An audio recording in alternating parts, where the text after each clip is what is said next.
Okay. So before we start discussing the content, right? So I know you briefly explained about your background, but can Mm. you please help me understand on the ground what have you been doing for the last 5 years in terms of technicalities of your work? Yeah, I worked on the tool called Open Text Expression. I've Mhm. developed insurance forms. It is nowhere related to the documentum. Okay. So when you say you developed forms, Mhm. the background of that tool was Java or it was .NET or it was just HTML or CSS based forms that you were developing as part of UI development, or how was it? .NET.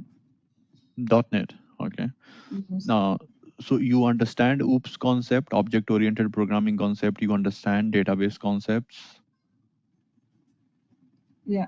Actually, I know Java. Like previously, I've learned it, Hmm. but now I think I can recall some of the topics. Okay. So see, in order to understand the architecture and the technical concept of Documentum, Mm. basic understanding of object-oriented programming language is required. Okay. But if you Okay. want to dive more into the development aspect of Documentum, right? Because currently you don't know what will be your roles and responsibilities in the new project, correct? But if it Yes. is into development part of it, then you will have to learn Java in detail. Okay. Okay. Because Documentum is built on top of Java. Okay. Okay. 99% of its product suite and the landscape of Documentum requires Java understanding. And when I say Java, I mean core Java as well as advanced Java, because there are Okay. some web component and web development aspect of Documentum which requires advanced Java for you to know. And then there are certain components that you need to write which requires core Java for you to know. Okay. Okay. And Okay. in order for you to write anything at the table level or Mm. write some complicated inner joins and outer joins of the queries, you need to understand database concepts, basic database concepts. Okay. Okay. So as and when I will try to explain the basics, but you will Mm. have to parallelly dive deep into those concepts on your own. Okay. Okay. If you want me to take the sessions on those things also, but that will be separate to Documentum fundamentals. Okay. Okay. Okay. Okay, so let me start by giving you an understanding of what enterprise content management is, why it Mm. was required, and what kind of solution Documentum, OpenText Documentum is providing to solve the problem statement that was arising at that point in time. Okay, some Okay. basic features of enterprise content management and how it is implemented in Documentum and how it differs from other products that are available in the market. As simple as that. Okay. Okay. And once you understand this, then the most important concept of a content is for it to be visible only to the people who require to see it, correct? Yeah. The security aspect of content management is one of the most important functionality that needs to be very seriously understood by you as an architect or as a admin or as a developer, whatever role you get. Because if you expose certain documents to the people who are not supposed to have a view access on that document, let's say your salary slip, right? You don't want your colleagues to have a look at what salary you are drawing in your organization, correct? Yes. So the solution that is there in place should not grant that kind of an access on those documents. So we will discuss all about that. Okay. And as I told you yesterday, right, if you want to be a successful solution architect, let's say 10 years down the line in this field, then you need to have an understanding of system administration, architecture, as well as development. Just Okay. picking one aspect will not give you an overall view and picture of how Mm. the data is flowing in the back end and how you can manipulate it to an extent where you understand the nuances of implementing the solution. The problem Mm. statement will be given to you by the business, right? The stakeholders, and they will expect you to provide them with a solution which is more robust and more scalable also, correct? So Mm. unless and until you understand all these nuances and antiques, it will be difficult for you to provide a solution as a solution architect. You will keep on becoming either a full-fledged developer or as an administrator, but you can never be a solution architect if you don't know both the worlds, Mm. correct? So we will touch Yeah. upon all those areas, and then you can decide your field based on your area of interest. Okay. So before any content management, just forget about content management. Everything was stored somewhere in the floppy disk, on a computer, on Mm. a CD drive, on a disk drive, right? There was Mm. no way to find who is making an update to those documents, what is the size of it, can you make the changes to an existing document and still save it with the same name after making the changes, Mm. right? When you make Yeah. certain changes to a document on your local machine, right, you need to overwrite it if you want to keep the same name, correct? Yes. And if you overwrite it, then you can never go back to the previous document, correct? Yeah. So this was one of the most basic difficulty and the challenges that people were facing. They were not able to, let's say there is a document that arrived from your vendor management team who is Okay. working on signing a contract with your organization, right? Now Mm. there are some changes made by your manager, right? Mm. Now if he is not able to save both the versions of a particular document, then how can you go back and see what was the original document that you had received? You will have to go back and check your mail in that case, correct? There is no solution in place that allows you to see the older versions, correct? Yeah. Similarly, on your Windows machine or on your iOS laptop, Apple laptop, Macintosh, whatever you are using, right? If you have to search a document, how will you search it? You can only search it when you remember the name of the document fully, right? Even if you Yeah. briefly remember the name of a document, it will Mm. give you a very vague search result, and that becomes very difficult for you to find which document is required for you, correct? Yes. Security was a concern, right? If someone gets an access to your laptop, they will get access to entire documents that is lying on your laptop, correct? Yes. So all these problem statements were propping up at that point in time, and that created a space for startups during those days where people like Documentum and FileNet and other products started arising, and they provided the solutions to these problem statements. Okay, Okay. so Documentum, let me give you a brief history of Documentum. Okay, Documentum in itself was the name of a company. Okay, Okay. okay, so it started as a company and then it was bought by EMC. You know EMC Square company, correct? Yeah. So EMC Square bought Documentum. They ran it as their part of the business. EMC Square has primary business into storage area. Okay, Okay. and when Dell was buying EMC Square, you should know all these things in the market. What is happening? Which company is buying which company, right? So Yes. when Dell was trying to buy EMC Square, they said that their entire business strategy revolves around storage, right? They don't Yeah. care about content management business. So you need to shed off this business, and then only I will buy you. Mm. Then what happened? EMC Square sold Documentum business to OpenText. Okay. Okay, and Okay. OpenText is a market leader. It was already a market leader in the content management space. They had their own product that is called Okay. XECM, extended ECM. Okay, it Okay. is very similar to Documentum, but feature wise it was not that strong. So that's why it made sense for OpenText to buy Documentum as a product and increase their customer base, because Documentum had a huge market share with all the leading organizations like banking industry, manufacturing, life sciences, pharmaceuticals company. All these companies had already implemented Documentum. So OpenText thought that let's buy Documentum business. They will automatically get access to all these customers, and then they will merge their existing product XCCM with Documentum, and then they will sell it to these customers again. So this was Okay. their strategy when they bought Documentum, thinking that they will increase their portfolio of products in content management and digital content management space, and then they will use the existing customer base to sell their other products. And they Okay. were very successful. Now they are the largest market leader in terms of content management and related product suite. Okay, clear so far? Yes. Yes. Now, when you say content management, right, people usually only think about documents, right? But it Yes. is not only documents. Documentum started as document management system, and for Mm. that they have a separate product suite called enterprise document management. Okay, but if you want to manage web content, right, it can be a static web page which is HTML, or it can be a dynamic web page. Mm. The forms that you were saying that you were creating in .NET, right?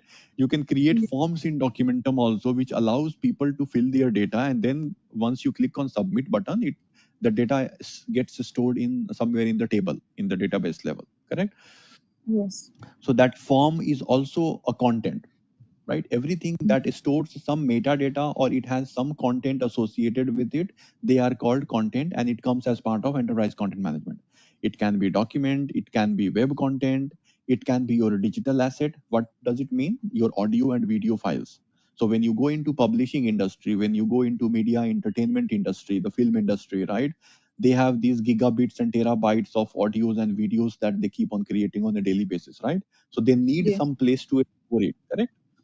Yeah. So you check any company like Sony Entertainment, GTV networks, right? They all have Documentum as a solution in place. Okay. Now, some Yeah. organizations heavily depend on the records that they are storing on a day-to-day basis. Records like this media industry, right? The newspapers, they Mm. keep on storing the records of more than 100 years old.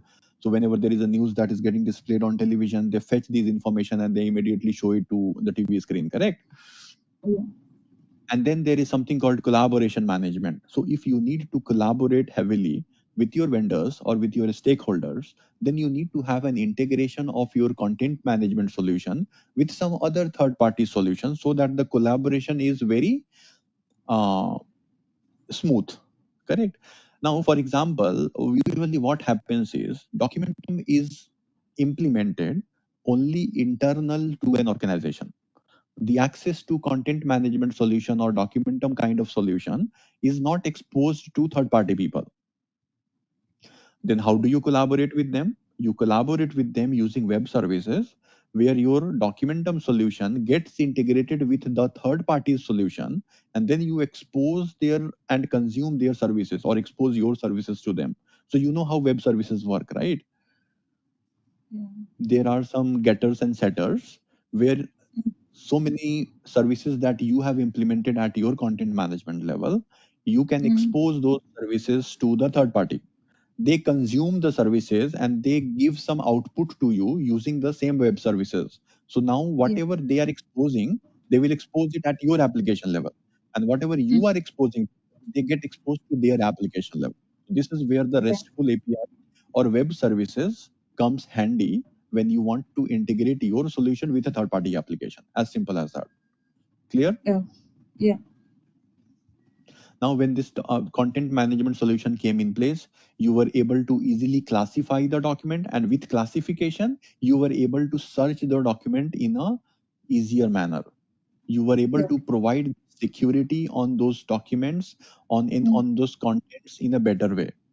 Now, whenever someone, let's say, gets access to an application also, now that person will have limit. Hello.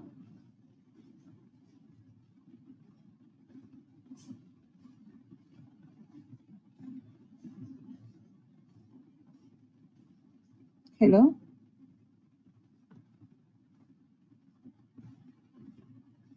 Is Pravalika?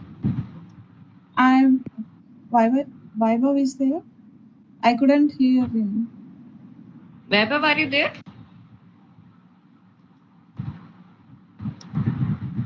Let me check. Okay. Statements because of which there was a need to have an enterprise content management solution in place, which adds intelligence to the content for fast searches. What does it mean? What is the meaning of this adding the intelligence? Earlier, when you were storing something on your local machine on your floppy drive, was there any database table that was created on which you could query and find the information? Like who created the document, when was it created, when was it last modified, who modified it last time, what were the Mm. contents that were updated? You don't know that. You couldn't identify Yes. it, right, unless you manually open the document and see the Mm. comment section inside the document. Mm. But in case of Documentum, there is an underlying database. We will see the architecture later on, but there is an underlying database which stores the metadata about each content that is getting stored, correct? So what is this Yeah. metadata? This metadata is something that is adding the intelligence to the content. And if you know any information about any of these metadata values, you can search on the basis of that metadata if that solution is implemented. And that is what explore search is all about, which we will talk briefly about that later on in the search component. Okay. Okay, similarly, whenever a document gets created, whenever a content gets created, what are the life cycle stages that the content goes through, right? Starting from, let's say you are working on signing a contract with your vendor partner, right? Then you will receive a draft document from someone, from some clerk of that organization, right? And then eventually people at the right level will start updating the document. They will have so many levels of interviews and discussions with each other. Then they will keep on adding the clauses to the document, and the relevant people will have to approve it. And then eventually it gets published for a wider audience to have a view at it, correct? Yes. So whenever a document changes its state from one state to another, like from draft state to review state to published state to finally purged and deleted, that archival solution is also something that needs to be implemented as part of your content management solution.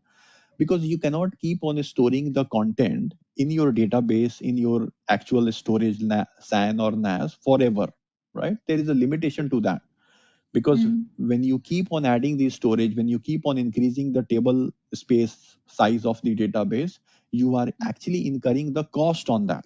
There is a cost associated with it, correct? Yeah. So at any given point in time, you need to decide, your organization's business stakeholders need to decide for how long they want to keep the production data in the system. And after that, they need to move this data to your archival solutions, correct? So let's say Yeah. if it's HR department, so HR department has implemented ECM solution, correct? Now, even after 10 years or 15 years or 20 years, when you are leaving your organization, going to the new organization, your background verification will be done, correct? Yeah. Your background verification with all the previous employers will be done by your current new employer, correct? So Yes. whenever the request goes to the previous employer, they need to be able to find your relevant data so that they can respond back to the prospective employers for you, correct? Yes.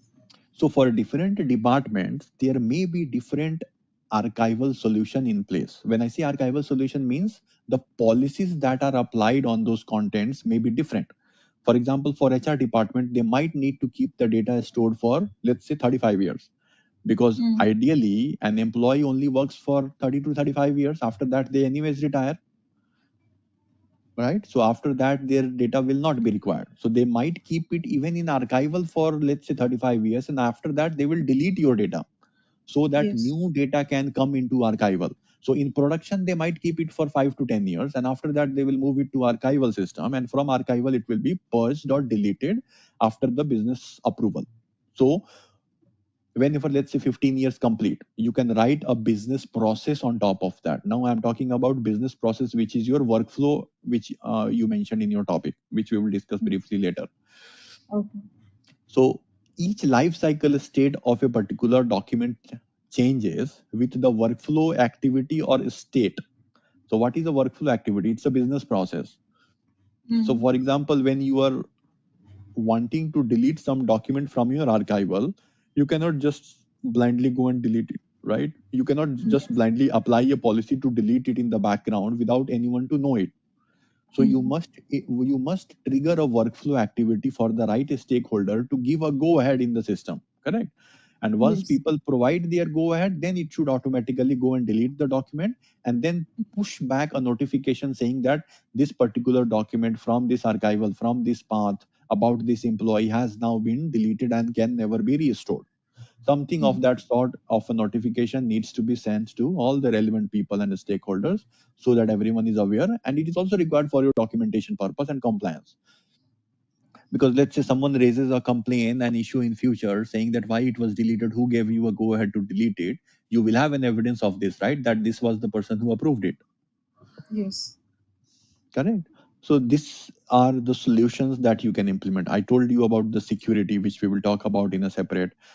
Business rules and regulatory requirements can be there in an organization that you need to implement. Like for example, right, you are the system administrator, right? So you have end-to-end access of the system. What if you are unhappy with your management and you go and delete something in the system, or you misconfigure the entire structure of the application? Now there must be a provision in place for other people to identify when was this misconfiguration done, who has Mm. done it, right, and what was done, so that they can go back and rectify and take the disciplinary action against the person, correct? Yes. Right, so these are Yes. the regulatory requirement, the audit and compliance requirement, which are by default available already in Documentum. But in order to customize it to a level where the third party audit can give you a green signal on these audit items, because whenever an internal audit happens, you do it at a bare minimum level, right? But when a Mm. third party audit happens, for example EY comes, or Procter and Gamble comes, or any of these, Deloitte comes, for example KPMG comes, these are auditing companies, you know, right?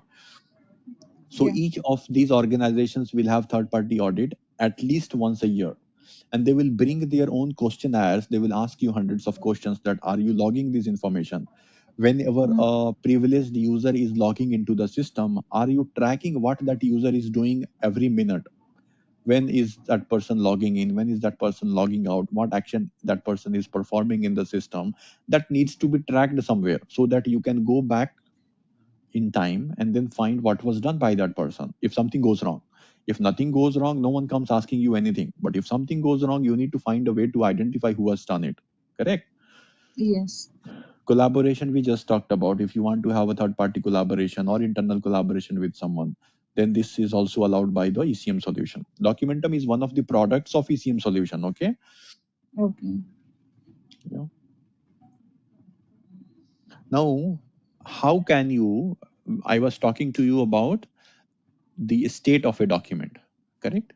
Draft Yeah. state, review state, approval state, and then finally it gets published. And published means it is there in production now. Now people keep on modifying it and keep on publishing it throughout the life cycle of the document. And then eventually, once it is not required, it moves to archival, and then from there it gets deleted finally, correct? So Yes. this is just an example of how, what are all the methods of creating a document, right? Yeah. Okay. When you want to create and capture a document, right, you can open a Word file, write some content into it, and save it into the system, correct?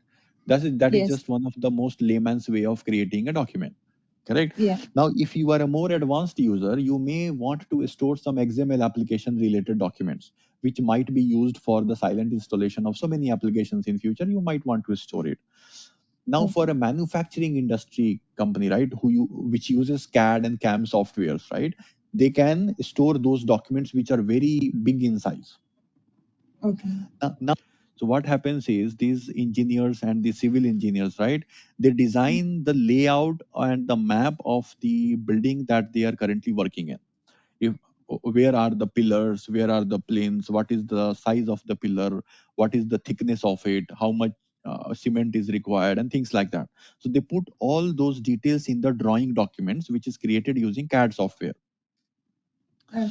Now the person who created it will have the CAD software installed on their machine, right? It's a very complicated software, and the cost is on a very higher side. Okay. Okay. Now, when they want to share these documents for review by their senior management, do they also need to install CAD software, or do they also need to know the technicalities of how to use CAD software? No, correct. They just need to review the document at certain points here and there, so that they can provide their feedback and comment. And if required, they can push it back to the previous person for them to make an edit, right? To make the changes. Yes. Now, this CAD software, the documents that is created using CAD software cannot be opened using MS Office or Adobe Reader or something, right? Now, there Yeah. are so many other formats also that cannot be opened using simple applications that usually gets installed on your Windows machine, right? Mm. Now, this is called a rendering service. Rendering service. OpenText Brava helps you render these complicated products and the complicated documents to open it within the application itself. It's a plugin. Applet, you know, right? What is an applet? It runs in the browser. It renders the document to open in your browser itself. If the Brava the right level of access, then you can open these documents within the browser using Brava client that are these CAD documents on front of your screen. Now, once it opens, then you can again make the changes and publish it into PDF. So you as a manager will not have CAD software installed on your machine. CAD softwares created documents to get converted into further PDF. Okay. Okay, so this open the CAD application related documents into on your browser, and then the transformation services DTS or ADTS or CTS, then this also needs to be implemented in order to convert the open document into PDF. So Okay. clear? CAD Yes. to PDF or Word to PDF. So the CTS, ADTS, or DTS, right? The data transformation services, advanced document transformation services, or content transformation services. We will talk about it later.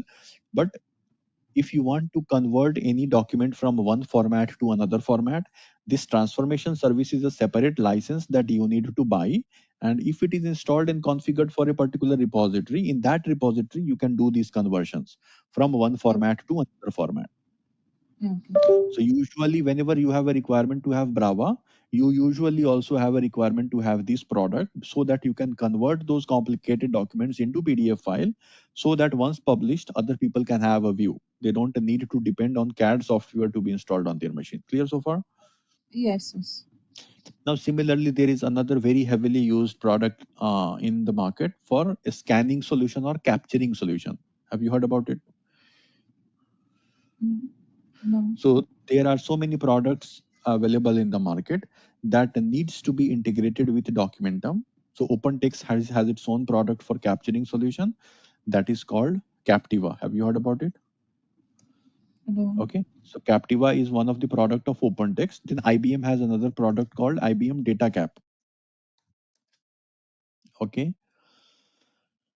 So these are the products that allows you to capture data from scanned documents. How does it work?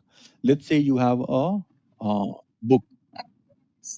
Could you please repeat it Yeah, so again, I'm Beba? telling you.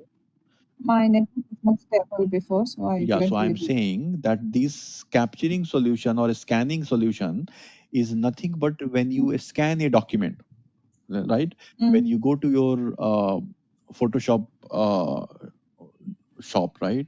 And when you Yeah. scan a particular book or when you scan a particular page, right? And then they print it for you, correct? Yes. Now, in Documentum or in content management, the use case is a little different. Whenever you have certain documents that you receive, let's say there is some hard copy or physical form that is filled at a manufacturing unit of an organization, right? Now they want to store the relevant information in some table in the database and then store that information in Documentum. How will you do that? You will have a scanning solution at that manufacturing unit of that organization. You will fill the form, right? So let's say your name, and then in the left hand side, all the fields will be there, right? Name, Yeah. age, location, address, whatever, right? And on the right hand side, you will provide the values of those fields, correct?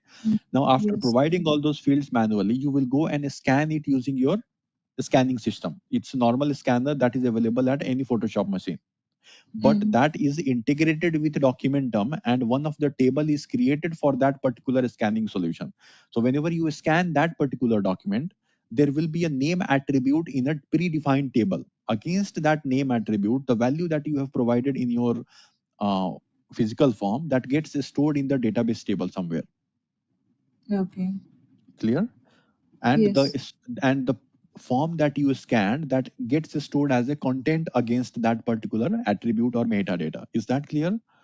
Yes. Yes. So throughout the day, tens, 15s, and hundreds of such images gets scanned, and then there is a job that is scheduled on a 24 hourly basis or on a 10 hourly basis. It will run to pick up all those images that is scanned using that particular machine, and then it puts it into Documentum, updates the metadata of the table that is associated with that printer machine, and then it updates all the relevant information in the backend for you to have a view in future. You can now later on run a query and find the details. Okay. Clear so far? Yes. So this is a separate integration that you need to do. And in order for you to read against which field what value is provided, you need to have, you must have heard about it, OCR. You know OCR, right? Optical character recognition. No. So if you want to read the content from within an image file, Okay. We use f- OTU. you need to have OCR solution in place, Okay. optical character recognition. So how will you see if it's a Word file or if it's a PDF file? You can read the content, correct? But when Yes. you open up image file, and if something is written inside an image file, you cannot copy and paste that content somewhere here and there, right? Yeah. But if you have an OCR that can convert that image into character, Okay. so all the words that are written inside that image file will get converted into character so that it gets stored into Documentum. So you Okay. need to have an OCR on top of Captiva or on top of IBM DataCap so that the right information is getting stored in the table. Otherwise, it will take garbage value.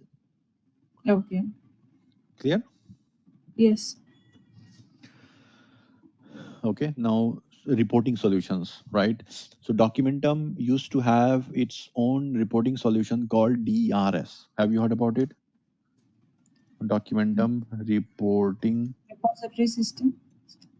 reporting solution. Documentum reporting solution. Okay. Now, this Documentum reporting solution is nothing but an integration of Documentum with, you must have heard about it, SAP Crystal Reports. Have you heard about it, Crystal Reports? No, I'm not Okay. aware of this one. Okay, so SAP Crystal Reports is an SAP product. Documentum Okay. has integrated that with their Documentum reporting solution. And what this Crystal Reports does is it allows you to create complicated, business friendly, user friendly reports. So Okay. how do you create a report anywhere? You need to write complicated queries in the backend, and the output of that query is presented in a user friendly manner, in a graphical manner. Correct? So this is Yes. what Crystal Reports does. It is very similar. It's a BI tool. Now you must have heard about BI. Don't tell me that.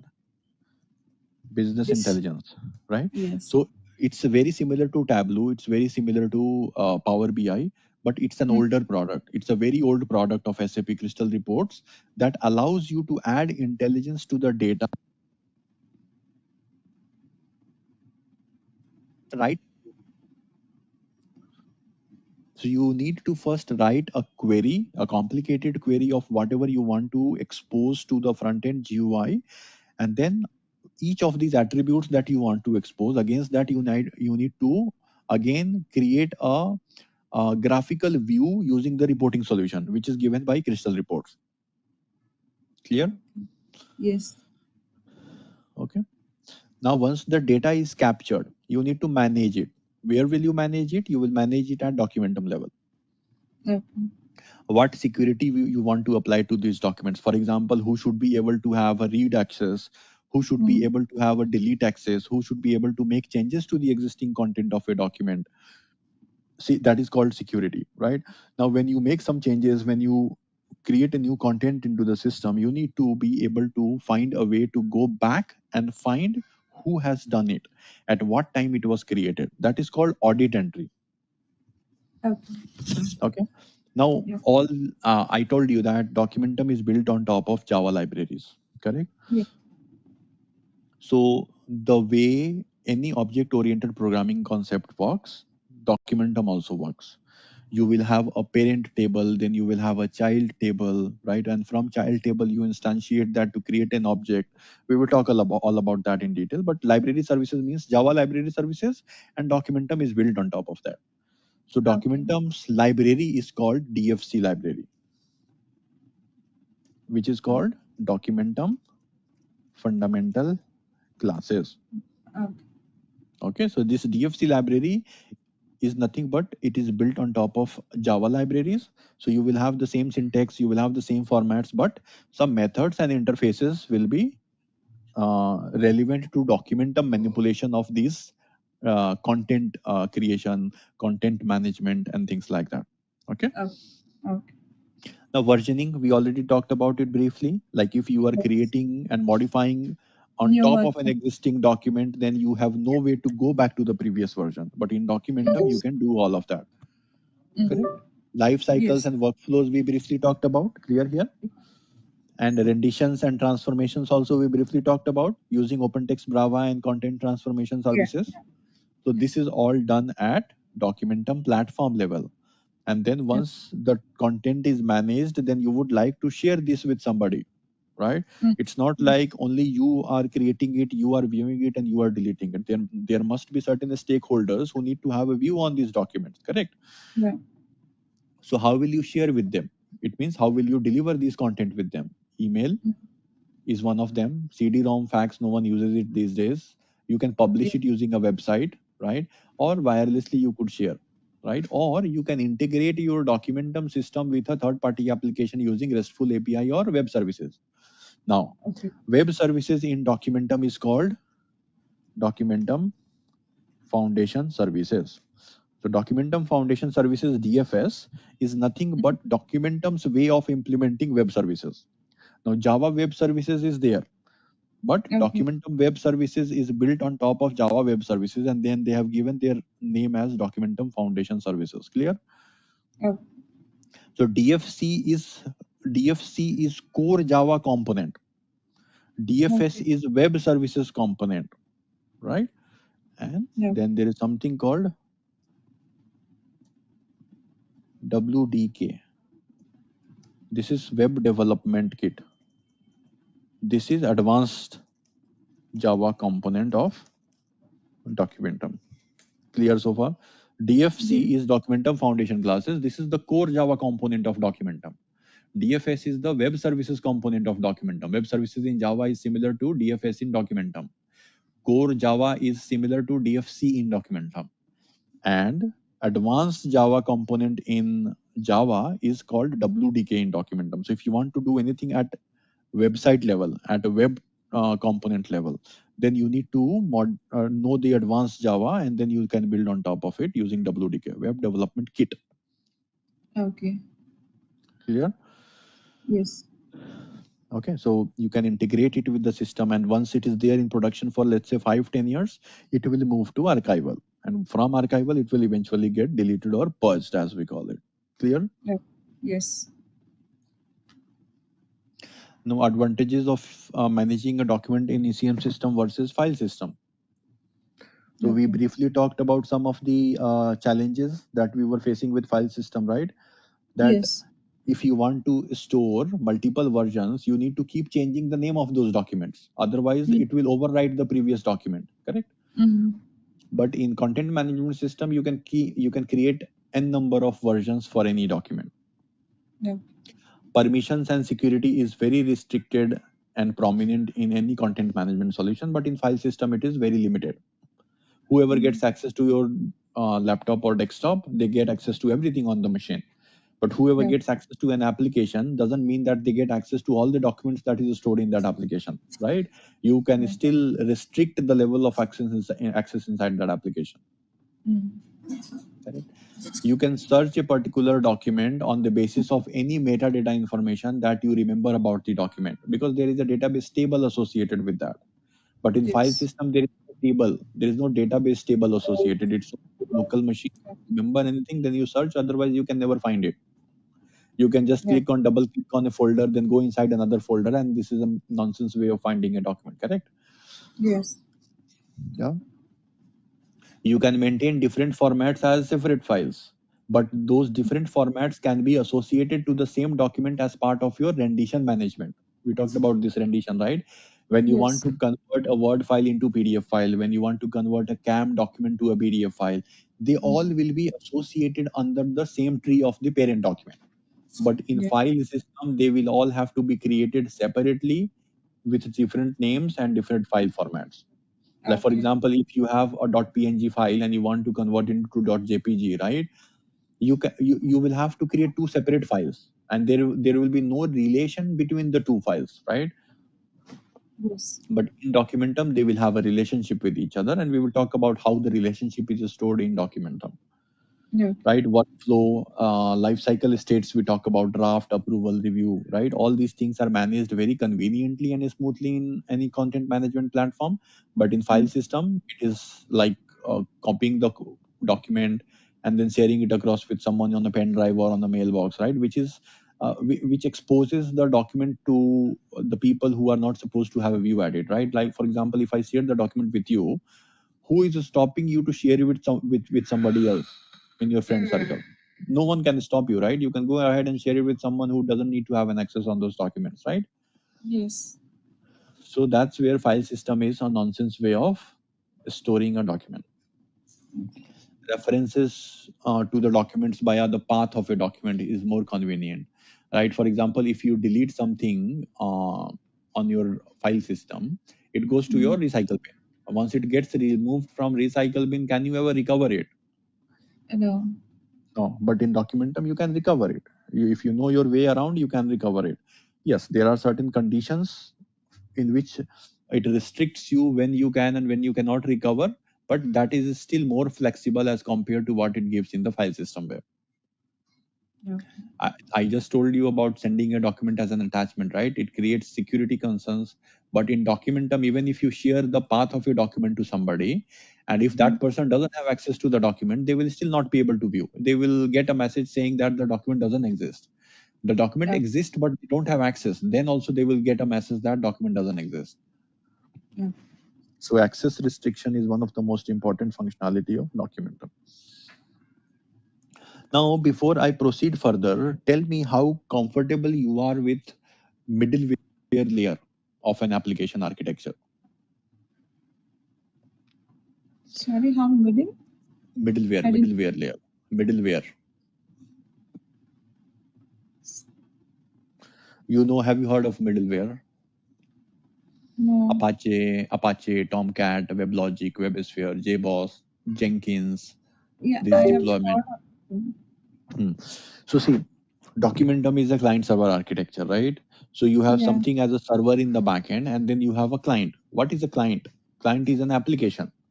It can Yeah. be a web application or it can be something that you install on your local machine. But in either of these two cases, you need to deploy these applications somewhere.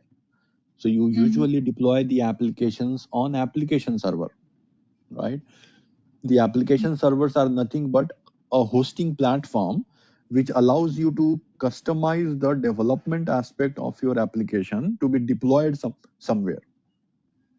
So whenever you are doing the Java development, right, you package it together with its dependent libraries, jar files, property files, configuration files, deployment descriptors, which is XML, and then you create a build package using a VSS build or whatever build that your tool you are using. You can use GitLab or GitHub, and then you deploy it somewhere so that you can grant the access, share the link of the URL with somebody, and then they hit that URL in their browser and then access the application, right? Yes. Okay, let me briefly tell you about that before I proceed further. So how does Okay. any application function? Do you want to try it first before I tell you the concept? Because it is Yeah. important to understand Documentum infrastructure. Okay. So try how, and when you hit a URL of an application, let's say when you hit www.google.com, what Okay. happens in the backend? Try it. With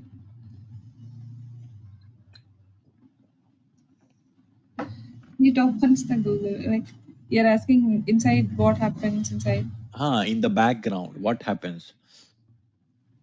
When you hit let's say you hit HDFC Bank net banking, whatever bank account you have, right? When you hit their net banking URL, what happens so that it displays Goes the to that content in the site. front screen? Hmm? Whatever we give, it goes to that site. So where is all the details available? Now, what is that www.hdfcnetbanking.com? What is that? It's a URL, correct? Yeah. Who Yes. creates that URL? Their company. So company means their IT team, right? Yeah. Now, behind that URL, what are the servers and the components involved?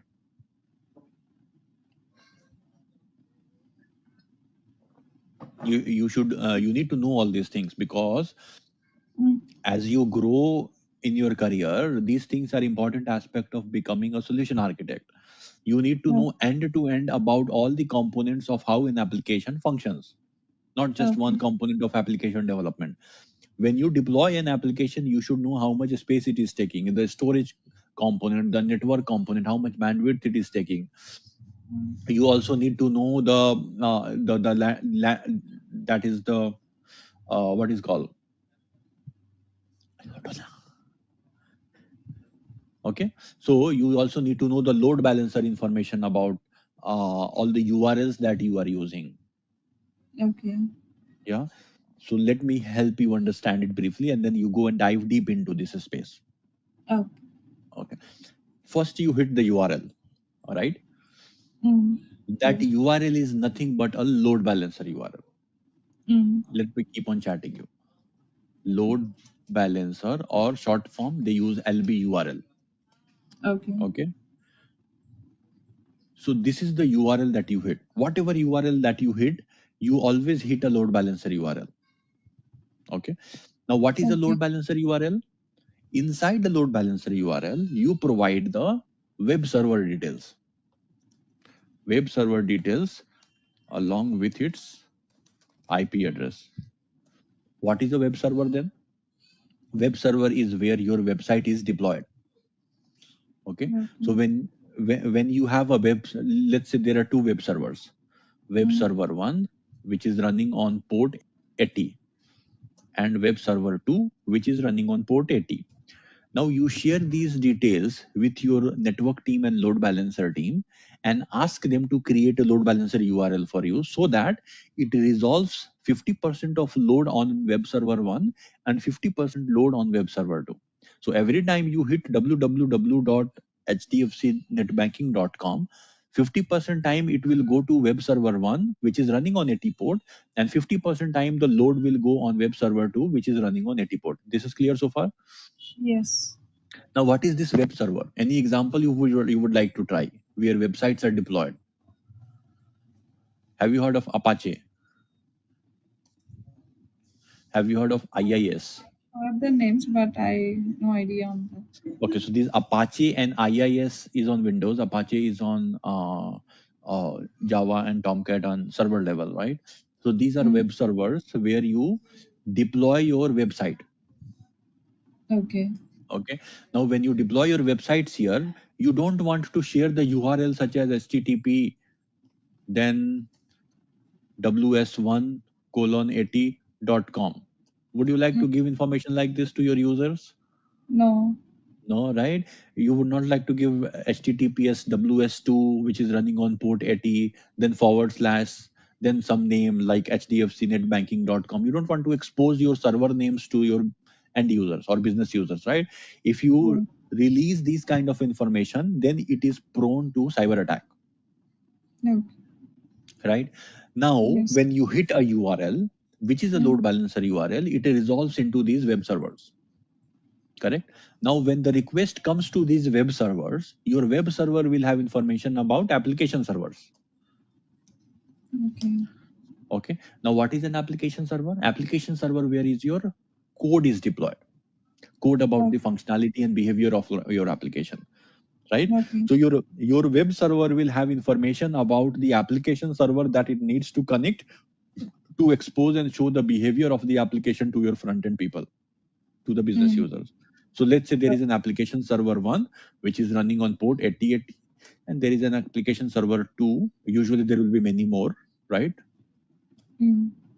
Now, from ws1 also, it can go to AS application server 1 8080 or application server 2 8080, and from ws2 80 also it can go to both. Okay. And the same functionality, same application behavior, everything is packaged together in the same way and deployed at this level at .var file or .ear file. Now, do you know about this? Have you heard about .var file or .ear file that gets deployed at application server level, which consists of the application functionality in a code? Okay.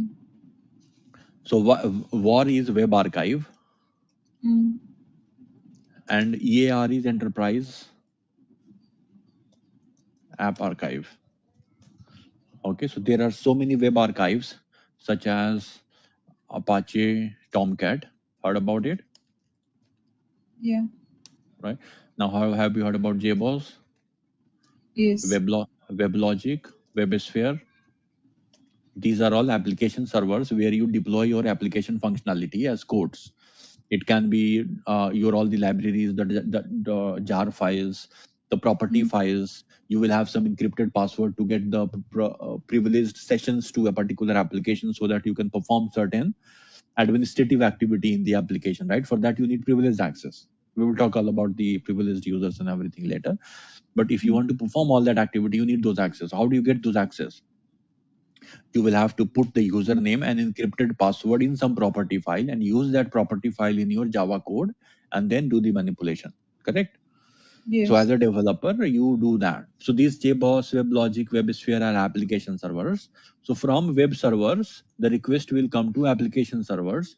Now, the application server will have information about your Documentum landscape. These application servers will have information about your Documentum repository. We will talk about this in detail later on, because if I tell you this now, you will be confused.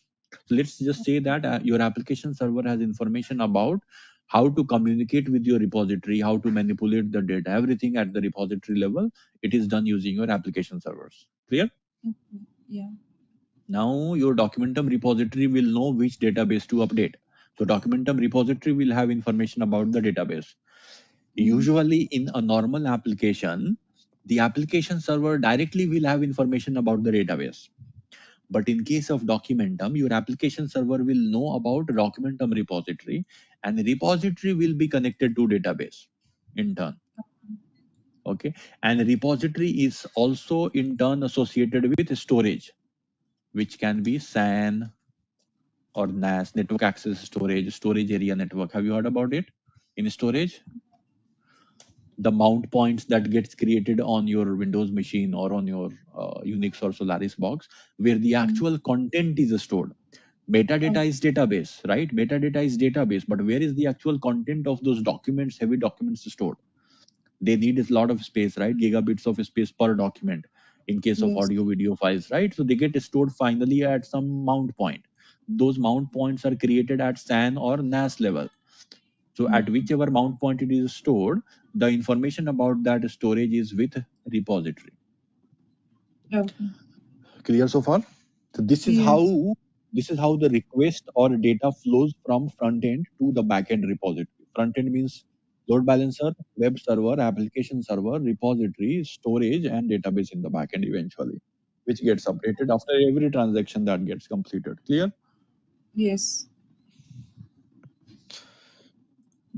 I hope you are getting the confidence. Yeah. Okay. Now, just a very simple example of a business process. I already have explained you the Mm. other example, but let's talk about this also. Okay. Okay. Let's say that your organization wants to hire somebody Okay. in a team. Okay. Now, recruitment process is what? It's a business process. So, at any given point in time, different departments Mm. want to hire so many people with different skill sets. In one team, there is a requirement of .NET developer. In another Yeah. team, there is a requirement of Documentum developer. Another team, there Mm. is a requirement of Java developer. So they will create the requisition request in each of these departments. So the different Mm. hiring managers or different project or delivery managers in each of these departments, they will create different requisition request for the respective stakeholders to approve the requisition, right? The Mm. budget needs to be approved. If they want to hire, whether it is a new hire or it is for a replacement of an existing resource who has resigned, right? So this all needs to be explained to the respective Mm. stakeholders. So all I am telling you right Yeah. now is a part of a business process, correct? Yes. And who Yes. needs to approve it? That is also a part of business process, right? You cannot just initiate a request for your Mm. colleague sitting beside you to approve it, right? It has to go for a business approval for the owner of that unit, who has to decide about the cost of the requisition, right? Let's Mm. say the existing resource who has resigned is taking a salary of 10 lakh per annum INR, but you are not getting the resource in the market within 20 lakhs also. Mm. So Do you really want to hire somebody or give a hike of 5 lakh rupees to the existing resource who can stay back after taking 15 lakh salary? So these are the Hi. discussions that need to happen parallelly, and they are all business process. Okay. Now, each business process can have other business process inside it. For example, Yeah. when you are hiring for a resource, right, from the market, the offer is released, for example. Now, after the offer is released, what happens? Usually, a background verification process starts, Yeah. and on the basis of the outcome of the background verification process, then your organization will decide. If it is green, then you get that resource onboarded. If it is not green, then you reject that onboarding process. Correct? Yes. So the Yes. background verification process is another business process that is a part of recruitment process. Correct? So each bigger business process can have a smaller sub process within it that needs to be completed, and on the basis of the output of those sub process depends upon the further execution of the bigger business process. Clear so far? Yes. So this is how any business process needs to be thought about in Documentum, and then you need to create a diagram in your mind in such a way that what are each individual steps that you need to complete in order for the business process to be completed, and who all needs to complete those activities. What inputs are required by these different people, that all needs to be developed by you as a developer. Okay. And when you perform all this activity, what are all the database tables in Documentum that gets impacted? How can you run a very complicated queries to find what is the current state of that business process? Let's say you initiated a business process and it has been 1 month and you don't even know what is happening, right? Then you need to be able to find it, right? What is happening, where it is stuck, is there any error in the business process? So you can run the query to find out if it is not notified to you. If you are a part of the notification list where you keep receiving the notification after every change is done in the business process, then that is fine. But if you are not part of that notification, your management is a part of that notification, then you can reach out to your system administrators or Documentum administrators. They can run a query for you and then give you the output. So writing a complicated SQL queries in the back end is also important in Documentum. And in Documentum, we don't call it SQL. We call it DQL, Documentum Query Language. Okay. Okay. So SQLs in general are usually called DQLs in Documentum. Okay. Okay. Now, DQL is a superset of SQL. We will see why. Okay. What all SQL can do, DQL can also do all of that, but more. It can do more than that. That's why it is a superset, right? Okay. Now, APIs. So APIs, you know the full form already, right? Application Programming Interface. Yes. Programming interface, right? Now, DQLs are the queries that you write. Now, similarly, there are something called API commands, which you can directly give to your repository, to your content server, to your Documentum landscape to perform something for you, right? DQL can be similar to SQL. It can be manipulative. You can write a select query also. You can write a modify query also, create query also, right? But in case of API commands, you can directly give the commands to the repository to perform something for you. For example, let's say if there is a workflow running and you want to terminate that workflow. Okay. Right? If you want to abort the execution of that particular workflow because it may be, let's say it is stuck at a level where a resource or a person needs to perform something and that person has left the organization and that workflow has become redundant. So you can run a command something like abort, C, the ID of that workflow that needs to be deleted. So this abort is a command name and C is for current session. So in the current session, this is the ID that I want you to delete. This is the command it is giving to the repository. Okay. Similarly, the most commonly used API command is dump, C, ID. So when you do dump, it dumps all the properties which is the metadata and the associated values to that metadata in front of your screen. So dumping means dumping all the properties in front of you. So you can dump the properties of two different IDs in the system. We will talk about IDs later on. So two different IDs or two different documents, how they are different from each other. So you dump both of them, put it in an Excel sheet, and then compare it. Against each attribute, there will be different values associated for those two documents. So which values are different, which values are same, just for your learning and comparison purpose, you can do this. And then there are Okay. many more. So I will share a very comprehensive guide for DQL and guide for API once our Okay. entire session is completed for your reference. But in the Okay. meantime, all the topics that we will discuss the associated DQLs and associated APIs. Okay. Okay. Okay. So these are all the landscapes and integrations through which Documentum platform can get integrated to get their content, manipulate the content, let's say a newsletter content. Or if you are working for an IT department where you need to create known error database or SOPs to resolve a particular issues. So you can create all those documents and store it into Documentum. Mm. If you're working for a marketing and publishing house, so the brand management related details can be stored in Documentum.